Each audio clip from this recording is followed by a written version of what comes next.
Hey everybody, Rhino from Rhino Hockey Channel here. I know it's been a while. I really haven't done anything all season long. It has been a bit of a harder transition with twins and a 3-year-old than I thought it would be, so it has taken up a lot of time. But I think we're at the point now where the twins are pretty independent now, so I might have a little bit more time to be able to do things again.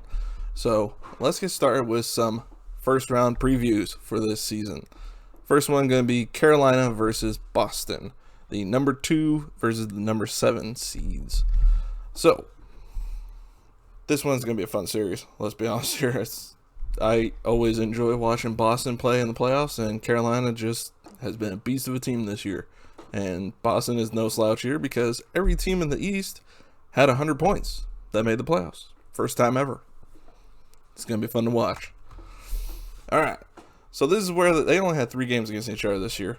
So this has been the biggest change for me for setting this up versus the last 2 seasons is it hasn't had the COVID shortage. It hasn't had last year where you played only the teams in your division.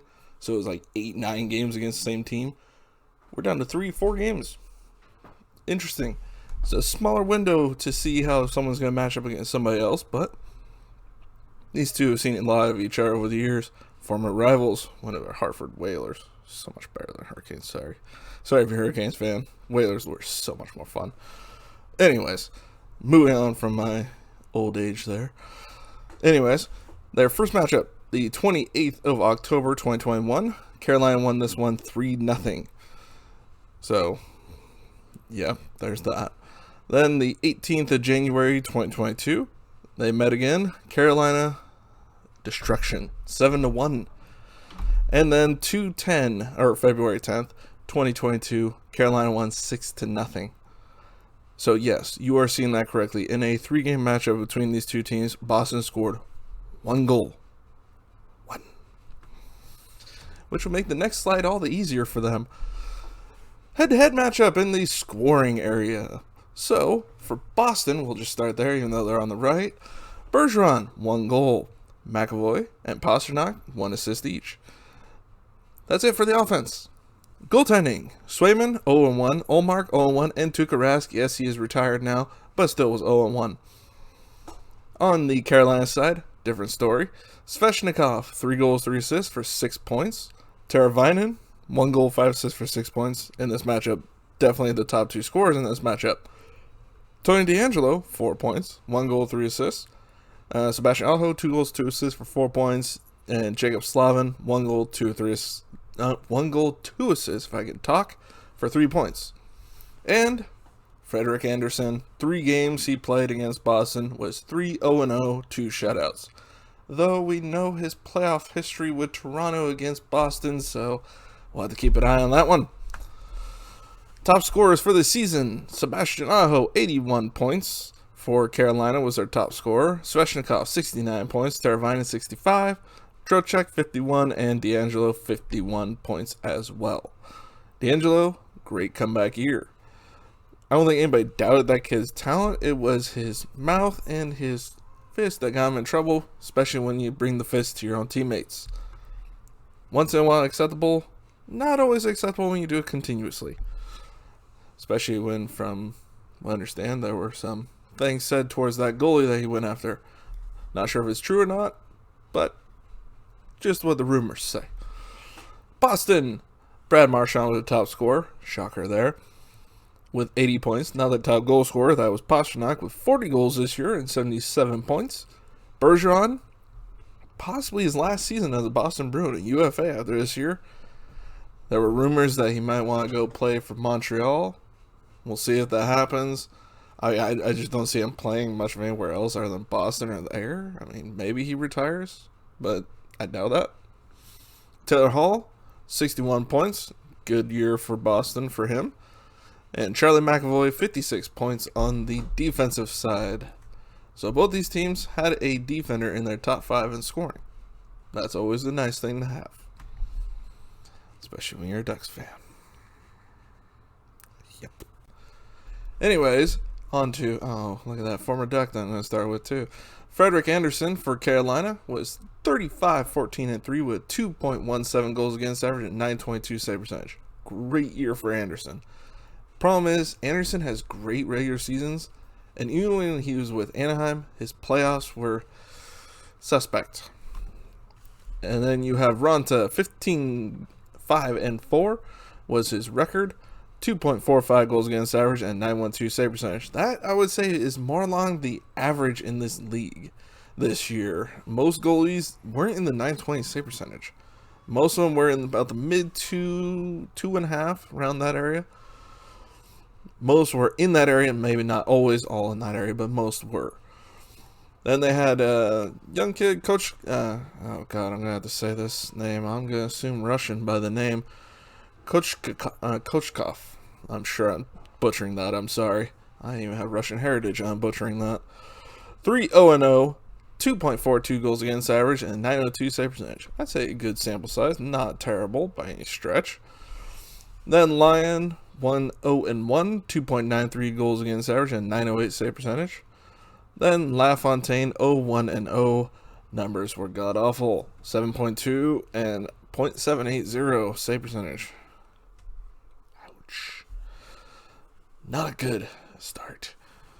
Ullmark for Boston was 26-10-2, 2.45 goals against average and 917 save percentage. Swayman, 23-14-3, 2.43 goals against average and 914 save percentage.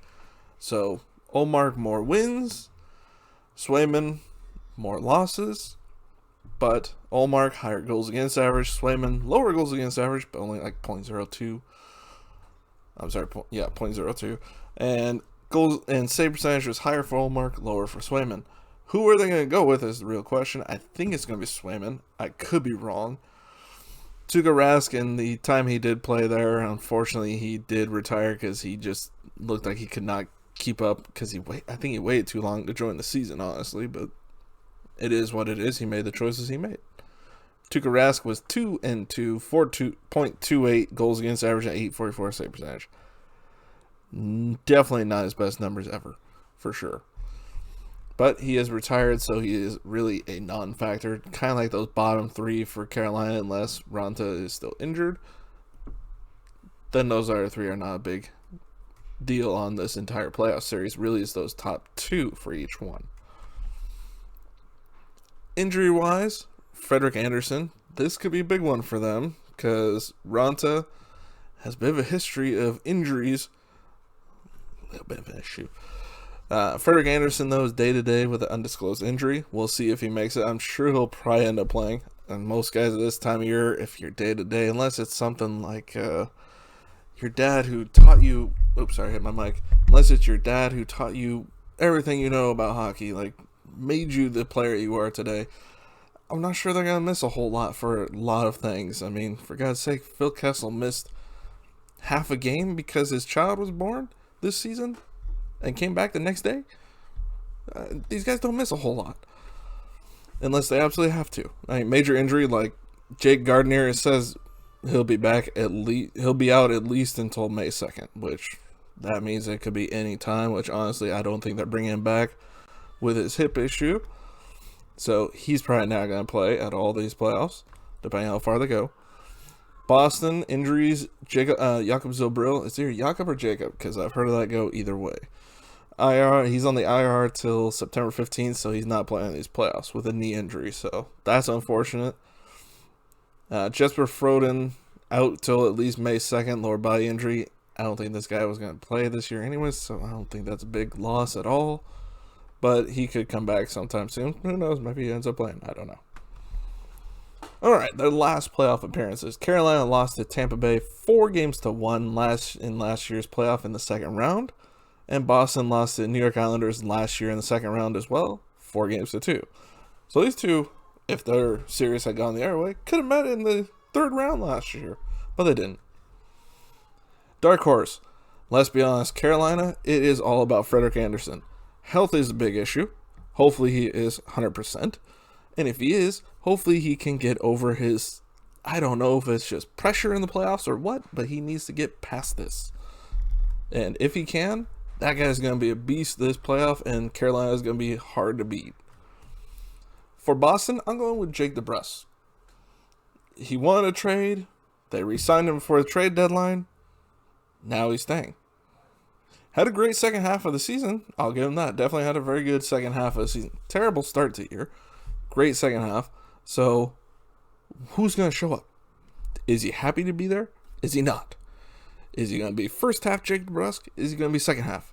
Is he going to be Jake DeBrusk before he took that cross-check to the face from Nazem Kadri a couple years ago? Or is he going to be Jake DeBrusk after that just seemed lost and aloof? So, let's see. All right. That's what I got for you. I mean, prediction-wise, if we're going to go with a prediction, I didn't write a slide for that. I probably should have. But for that, I would say, let's see. I'm going to say Carolina in, let's just say, I feel like this is not giving Boston enough credit, but in 5 games. If those 3 games they play against each other this year, which granted were all before trade deadline, if they are indicative of how these guys are going to be playing against each other, it may be a slaughter.